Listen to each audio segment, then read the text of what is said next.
Bismillahirrahmanirrahim. Assalamualaikum warahmatullahi wabarakatuh. Perkenalkan nama saya Umi Masruroh dari kelas AK 202 dengan program studi PJJ S1 Akuntansi.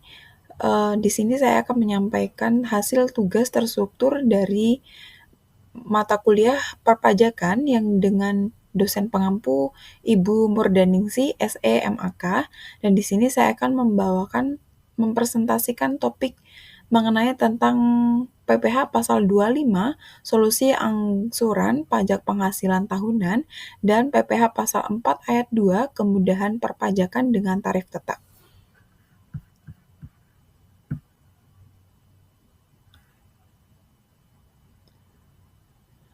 Pengertian PPh pasal 25. PPh pasal 25 adalah angsuran bulanan pajak penghasilan PPh yang dibayar sendiri oleh wajib pajak selama tahun berjalan. Angsuran ini merupakan cicilan atas pajak terutang yang akan dihitung secara final di akhir tahun pajak. Tujuannya adalah agar wajib pajak tidak terbebani dengan jumlah pajak besar di akhir tahun, serta untuk menjamin penerimaan negara secara berkala. Selanjutnya, tujuan dan dasar hukum. Tujuan PPh pasal 25 yakni yang pertama adalah memberikan keringanan dalam pembayaran pajak. Yang kedua adalah meningkatkan kepatuhan wajib pajak. Yang ketiga adalah menjamin penerimaan pajak secara berkala. Yang kedua ada dasar hukum. Dasar hukum ini berdasarkan dalam Undang-Undang Nomor 36 Tahun 2008 tentang Pajak Penghasilan. Yang kedua ada PMK Nomor 215-PMK-03-2018 tentang angsuran pajak penghasilan. Berikutnya, cara menghitung PPh. Cara menghitung PPh pasal 25, PPh terutang, PPh dipotong atau dipungut per 12 bulan. Yakni dibayar setiap bulan oleh wajib pajak. Yang kedua adalah mengurangi beban pajak di akhir tahun. Yang ketiga ada jumlah angsuran didasarkan pada PPh terutang tahun sebelumnya. Yang keempat harus dibayar paling lambat tanggal 15 bulan berikutnya. Yang kelima dilaporkan melalui SPT Masa PPh pasal 25. Contoh soal. Untuk contoh soal PPh pasal 25 yakni sebagai berikut. PT Makmur Sejahtera memiliki PPh terutang berdasarkan SPT tahunan tahun 2023 sebesar 48 juta pada tahun tersebut. Maka PPh yang telah dipotong oleh pihak lain misalnya oleh pemotong PPh 23 yakni sebesar 12 juta.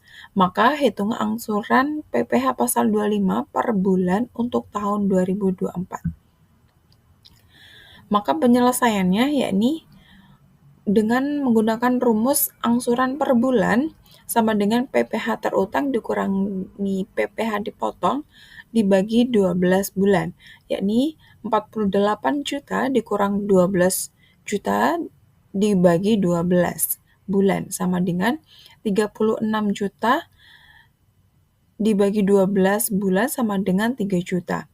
Maka jawabannya PT Makmur Sejahtera wajib membayar angsuran PPh pasal 25 sebesar 3 juta rupiah di setiap bulan pada tahun 2024. Untuk penjelasan soal mengenai WP melakukan pembayaran angsuran setiap bulan sebesar 3 juta rupiah dan pembayarannya dilakukan melalui e-billing. Waktu pembayarannya yakni dibayarkan paling lambat tanggal 15 bulan berikutnya, lalu dilaporkan dalam SPT Masa pada PPh pasal 25 paling lambat tanggal 20. Sedangkan sanksi jika terlambat yakni dengan adanya denda administrasi dan bunga atas keterlambatan pembayaran. Pengertian pasal 4 ayat 2, PPh pasal 4 ayat 2 adalah ketentuan dalam Undang-Undang Pajak Penghasilan yang mengatur tentang penghasilan tertentu yang dikenai pajak penghasilan bersifat final.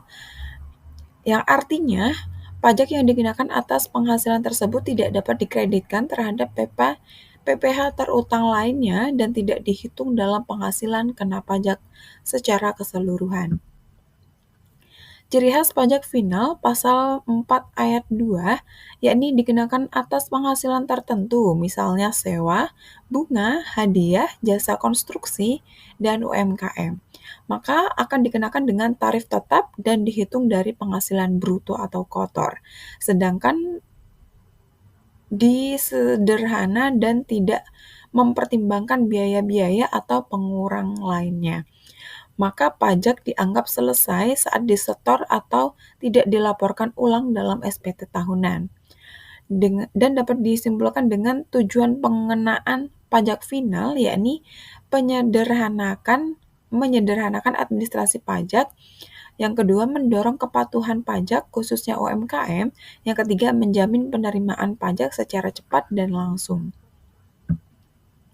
Selanjutnya, jenis penghasilan yang dikenai PPh final, yakni yang pertama ada bunga deposito dan tabungan, yang kedua hadiah undian, yang ketiga transaksi saham di bursa efek, yang keempat ada sewa tanah atau bangunan, yang kelima ada jasa konstruksi, yang keenam ada penghasilan UMKM, yang dimana kurang dari 4,8 M per tahun.